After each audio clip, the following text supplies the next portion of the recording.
A very warm welcome to the Kdf Friday Bulletin. I am Sergeant Kasim Ali.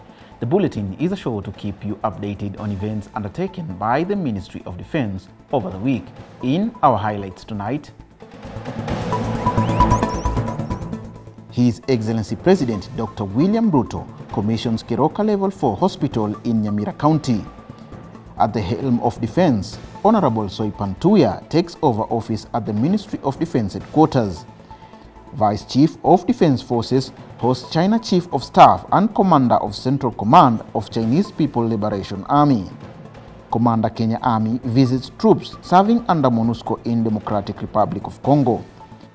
And in sports, Ulinzi Sharks clinch National Handball Super Cup.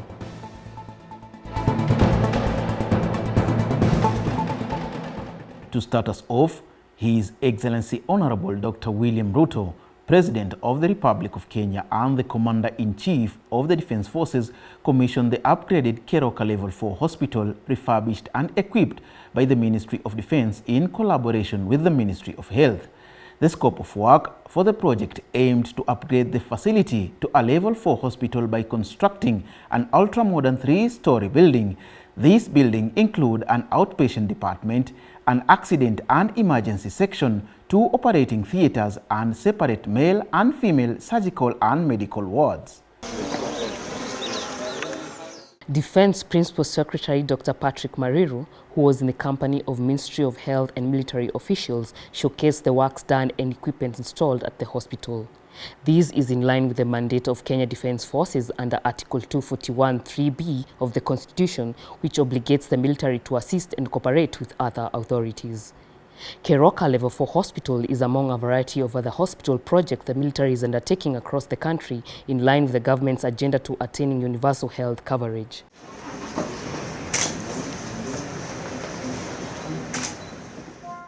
The newly appointed Cabinet Secretary for Defense, Honorable Soipan Tuya, took over the leadership of the ministry from her predecessor, Honorable Aden Duale, who is now the Cabinet Secretary for Ministry of Environment, Climate Change and Forestry.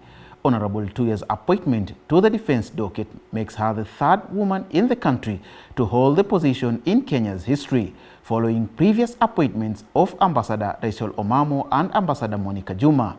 During the event, Honorable Soipan Tuya received a comprehensive report detailing the ministry's project and programs from the past 2 financial years, along with the roadmap for the current fiscal year that aim at enhancing national development and security.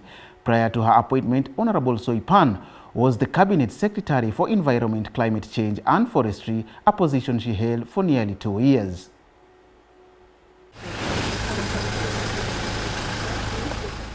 Honorable Tuya's background in law and governance, combined with her previous role as CS for Environment and Forestry, uniquely positions her to address the multifaceted challenges facing the Ministry of Defense.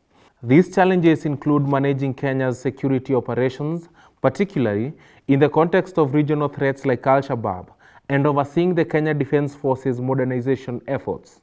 Her leadership brings new perspective to the ministry, focusing on both national security and the integration of environmental consideration into defense strategies. The National Defense University Kenya, in collaboration with the Executive Office of the President, conducted a leadership program for the newly appointed cabinet secretaries at the International Peace Support Training Center in Karen. The program, themed "A New Paradigm Beacons," underscored the pivotal importance of the cabinet in overseeing public affairs, providing a platform for the newly reconstituted cabinet to cultivate synergy as they embark on their significant roles as cabinet secretaries. Further, the program was designed to equip cabinet secretaries with necessary skills, knowledge, and insight to effectively navigate the complexities of their roles within the Kenyan government.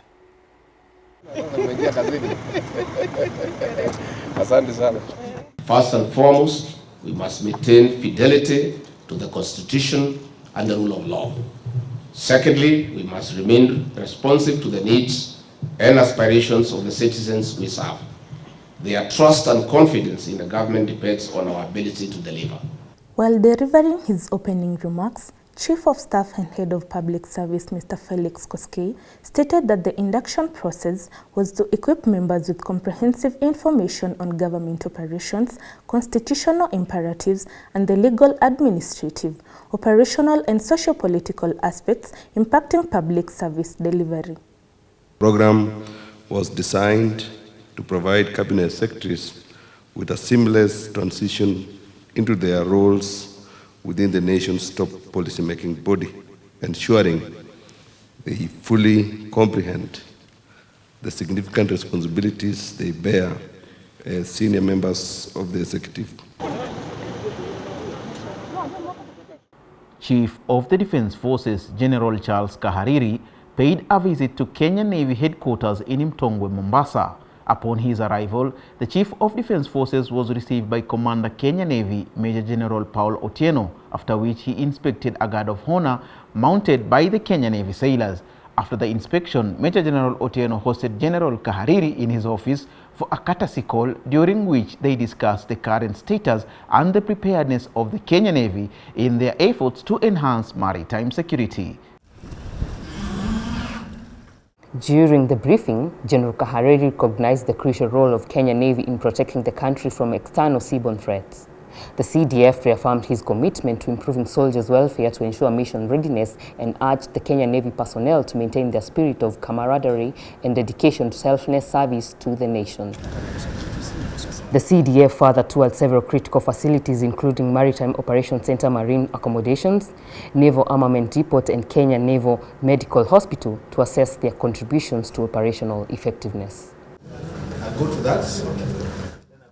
Chief of Staff and Deputy Commander of the Central Theater Command of the Chinese People's Liberation Army, Lieutenant General Huang Xuang, paid a courtesy call on Vice Chief of Defense Forces, Lieutenant General John Omenda, at the Defense Headquarters here in Nairobi. Kenya and China have long-standing diplomatic ties, and the visit provided an opportunity for the two leaders to share perspective towards deepening the existing relations and exploit other possible areas of collaboration in defense and security in the face of changing security dynamics in the region. During the meeting, Lieutenant General Huang Xuang and the Vice Chief of Defense Forces explored other possible areas of cooperation in the military education, exchange of intelligence, defense industries, and cybersecurity.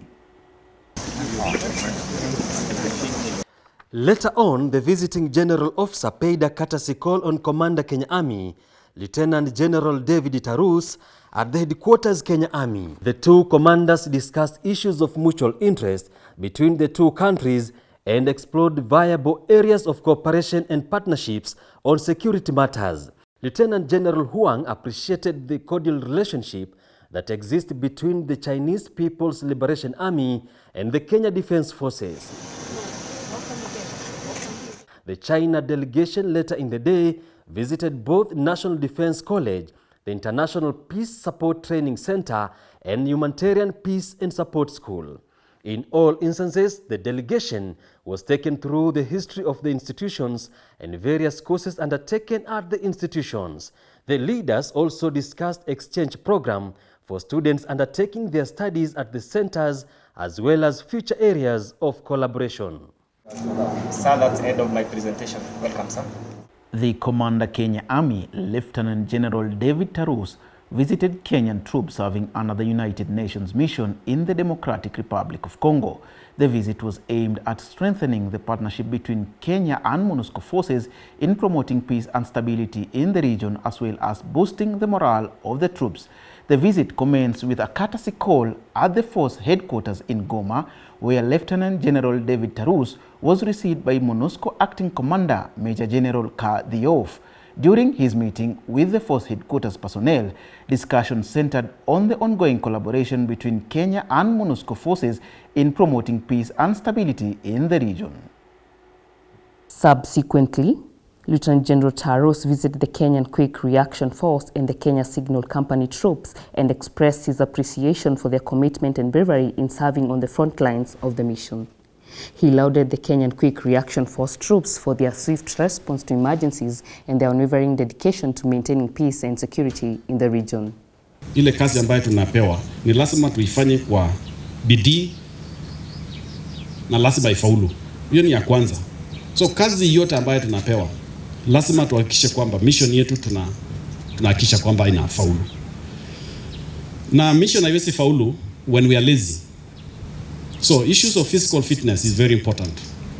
Later on, Lieutenant General Taros proceeded to the northern part of Eastern DRC, where he began by paying a courtesy call at the 4th Intervention Brigade headquarters. The discussions at the headquarters focused on the strategic objectives of the mission and the collective efforts required to address security challenges in the region. The Commander Kenya Air Force, Major General Fatuma Ahmed, was on an official visit to Kisumu Forward Operating Base as part of her routine inspection of Kenya Air Force bases and forward operating bases. The visit was aimed at assessing the operational readiness of the base and to boost the morale of the service personnel. Upon her arrival, Major General Ahmed was received by Laikipia Base Commander Brigadier Farah, who provided her with a comprehensive briefing on the current state of the base. During the baraza, Major General Ahmed expressed her appreciation for the efforts of the Laikipia Air Base team, commending their professionalism and unwavering dedication to duty. She emphasized the importance of maintaining the specialized capabilities within the force, urging the service personnel to remain vigilant for the greater good of the nation. Professionalism, simply for me, is not only what you do, it's about how you do it. Moving on, a delegation from the European Union Naval Force paid a courtesy call on Major General Paul Otieno, Commander Kenya Navy, at the Kenya Navy headquarters Mtongwe in Mombasa. The delegation, led by Force Commander Rear Admiral Manuel Alvar Gonzalez Mendez, held discussion with Major General Otieno, focusing on improving maritime security capabilities, enhancing information sharing, coordination and interoperability in order to improve maritime security along the Kenyan coast. The visit came when the Spanish naval ship Numancia had docked at the Mombasa port for a 4-day port of call.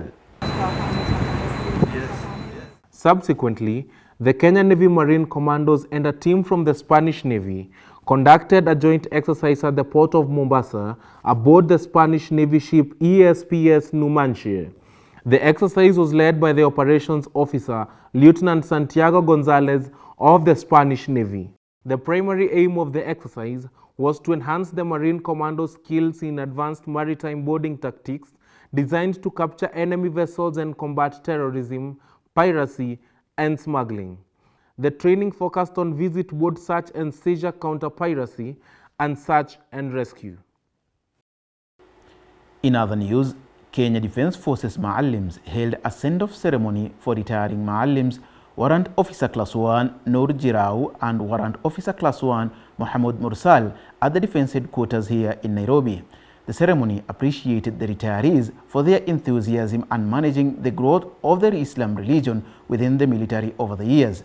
During the event, Chief of the Communication and Information System at the Defence Headquarters, Brigadier Yusuf Adan, lauded the Maalims for their spiritual enrichment and dedication throughout the years. He urged them to be good ambassadors of the Kenya Defence Forces and uphold their spiritual guard. The two teachers have served for 38 and 32 years, respectively.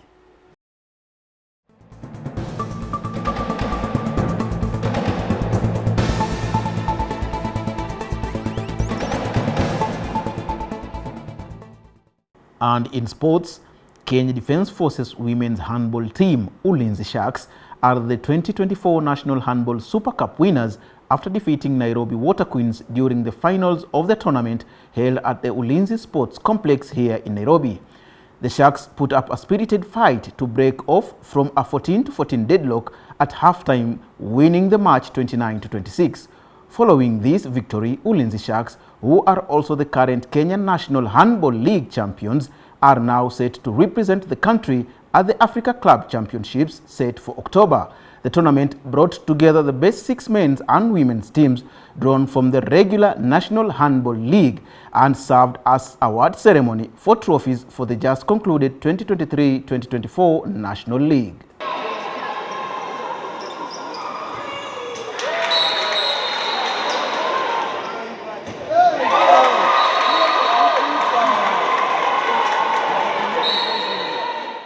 though haijakuwa timu rahisi, lakini tulikuja waliingiana vile tulikuwa tunataka. Yote sisi tulishukuru Mungu, manake mtu aliingia kwa mtego wetu ndio katupatia ushindi.